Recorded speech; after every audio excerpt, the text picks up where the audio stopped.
Hello, welcome back to my YouTube channel. ഇത് upload ചെയ്യാൻ ലേറ്റായി പോയൊരു വീഡിയോ ആണ് കേട്ടോ. എന്താണെന്ന് വെച്ചാൽ നമ്മുടെ കഴിഞ്ഞ ദിവസം പ്രൈവറ്റ് ബസ്സുകളുടെ പണിമുടക്കുണ്ടായിരുന്നല്ലോ, അന്നത്തെ വീഡിയോ ആണ് കേട്ടോ. അപ്പോൾ അത് എഡിറ്റ് ചെയ്യാനും കുറച്ച് ലേറ്റായിപ്പോയി കേട്ടോ, അതുകൊണ്ടാണ് സോറി. പിന്നെ അന്നത്തെ ദിവസം നമുക്ക് ഈരാറ്റുപേട്ട കാഞ്ഞിരപ്പള്ളി റൂട്ട് KSRTC വളരെ കുറവാണ് കേട്ടോ. അപ്പോൾ എനിക്ക് രാവിലെ ഒരു 7:30-8 മണിയുടെ സമയത്തൊരു കുമളി ബസ് ഉണ്ടായിരുന്നു കേട്ടോ. അപ്പോൾ ആ ബസ്സിനാണ് ഞാൻ പോയത്. അപ്പോൾ ഞാൻ ചെന്നപ്പം സമയം നല്ല നേരത്തെയായിരുന്നു. അപ്പോൾ എക്സാം എനിക്ക് 9:45 ഹാളിൽ കയറിയാൽ മതിയേ. അപ്പോൾ ആ ഒരു ടൈം എന്ന് പറയുമ്പം ഇപ്പം ഞാൻ ഓൾറെഡി നല്ല നേരത്തെയാണ്. അപ്പം ഞാൻ പിന്നെ അടുത്തുള്ളൊരു പള്ളിയിൽ, അക്കരപ്പള്ളിയാണ് കേട്ടോ ഇത്, അക്കരപ്പള്ളി കയറി മാതാവിൻ്റെ അടുക്കൽ നല്ലപോലെ ഒന്ന് പ്രാർത്ഥിച്ചു കേട്ടോ. കാരണം എക്സാം നല്ല എളുപ്പമായിരിക്കണം, എല്ലാവർക്കും പാസ്സാവാനായിട്ട് പറ്റണം. കഴിഞ്ഞ എക്സാമൊന്നും വലിയ പ്രശ്നമില്ലായിരുന്നു കേട്ടോ. അപ്പോൾ അങ്ങനെ അതൊക്കെ പ്രാർത്ഥിച്ചേച്ച് ഞാൻ പിന്നെ കോളേജിലേക്ക് പതിയെ നടക്കുകയാണ് കേട്ടോ. അപ്പോൾ അത്യാവശ്യം നല്ല ദൂരമുണ്ട് കേട്ടോ നടക്കാനായിട്ട്. അപ്പോൾ പതിയെ നടക്കാമെന്ന് വിചാരിച്ചു. പിന്നെ എനിക്ക് തോന്നുന്നത് മുണ്ടക്കയം, പൊൻകുന്നം, അങ്ങനെയുള്ള ഏതോ ഒരു ബസ്സാണ് കേട്ടോ. അപ്പോൾ അങ്ങനെ 1-2 പ്രൈവറ്റ് ബസ്സുകൾ ഓടുന്നുണ്ടായിരുന്നേ. അപ്പോൾ നമുക്കില്ല, പക്ഷെ വേറെ റൂട്ടിലേക്ക് ഓടുന്നുണ്ടായിരുന്നു കേട്ടോ രാവിലെയൊക്കെ.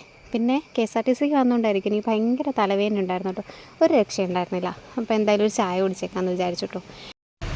ഈ പ്രിയദർശിനി ഫ്രീ സർവീസ് എന്നുള്ളതിനോട് ഞാൻ യോജിക്കുന്നില്ല കേട്ടോ. കാരണം അത് എന്താ പറയുക, മിസ്യൂസ് ചെയ്യുന്ന ആളുകൾ കാണും. അല്ലെങ്കിൽ തന്നെ ഈ ജോലിക്കൊക്കെ പോകുന്ന ആളുകളുണ്ടല്ലോ, അപ്പോൾ അവർക്കൊക്കെ ഓൾറെഡി സാലറി വാങ്ങിക്കുന്നുണ്ട്. അതിൻ്റെ കൂടെ ഫ്രീ ടിക്കറ്റും കൂടെ കൊടുക്കേണ്ട കാര്യമില്ലല്ലോ. എന്തെങ്കിലും രോഗികളോ അല്ലെങ്കിൽ പിന്നെ പ്രായമുള്ള അച്ഛന്മാരോ അമ്മമാരോ അങ്ങനെയൊക്കെയുള്ള ആൾക്കാർക്ക് ജെൻഡർ വ്യത്യാസമില്ലാതെ ഫ്രീ സർവീസ് കൊടുക്കട്ടെ. അതിനോടൊക്കെ ഞാൻ യോജിക്കുന്നുണ്ട് കേട്ടോ. ഞാൻ മാത്രമല്ല, എന്നെപ്പോലെയുള്ള ഒരുപാട് ആളുകൾ യോജിക്കുന്നുണ്ടാവും.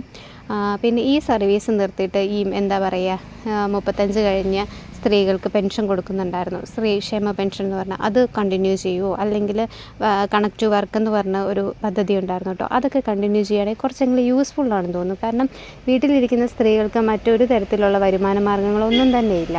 ഇപ്പോൾ വാർദ്ധക്യത്തോടടുത്തവർക്കാണെങ്കിൽ വാർദ്ധക്യ പെൻഷനുണ്ട്. അല്ലാത്തവർക്ക് അല്ലാതെ എന്തെങ്കിലും തരത്തിൽ, ഈ സ്ത്രീകൾക്ക്, വീട്ടിലിരിക്കുന്ന സ്ത്രീകൾക്ക് പ്രത്യേകിച്ച് ഒരു ബെനിഫിറ്റും ഇല്ല കേട്ടോ. അപ്പോൾ അത്തരത്തിലൊരു ക്ഷേമ പെൻഷൻ എന്ന് പറഞ്ഞ് മുന്നോട്ട് വന്നിരിക്കുന്ന പദ്ധതി നല്ലതായിരുന്നു. അത് മുന്നോട്ട് കണ്ടിന്യൂ ചെയ്യായിരുന്നെങ്കിൽ അത് ഒരുപാട് ആളുകൾക്ക് യൂസ്ഫുൾ ആയിട്ടുള്ളൊരു സംഭവമാണ് കേട്ടോ. ഒരു മാസത്തെ റീചാർജ് ചെയ്യണമെങ്കിൽ അത് ഉപകരിക്കുക. അപ്പോൾ അത് കണ്ടിന്യൂ ചെയ്യണമെന്നാണ് ഞാൻ പേഴ്സണലി ആഗ്രഹിക്കുന്നത് കേട്ടോ. അതുപോലെ തന്നെ കണക്ട് ടു വർക്കും യൂസ്ഫുൾ ആവുന്ന ഒത്തിരി സ്റ്റുഡൻസ് ഉണ്ട് കേട്ടോ. മന്ത്ലി പ്ലാൻ ചെയ്യാനോ അല്ലെങ്കിൽ എന്തെങ്കിലും ഒരു കോഴ്സിൻ്റെ ആണെങ്കിലും ഫീസ് കൊടുക്കാനോ അങ്ങനെയൊക്കെ ഒരുപാട് ഹെൽപ്ഫുൾ ആവുമല്ലോ. അപ്പോൾ പിന്നെ എന്തായാലും ഞാൻ തിരിച്ച് എക്സാമൊക്കെ കഴിഞ്ഞ് തിരിച്ചൊരു KSRTC പിടിച്ച് വീട്ടിലേക്ക് പോവാണ് കേട്ടോ. അപ്പോൾ ഇന്നത്തെ വീഡിയോ ഇത്രയേ ഉള്ളൂ. വീഡിയോ ഇഷ്ടപ്പെട്ടവർ ചാനലൊന്ന് സബ്സ്ക്രൈബ് ചെയ്ത് സപ്പോർട്ട് ചെയ്യാൻ മറക്കല്ലേ.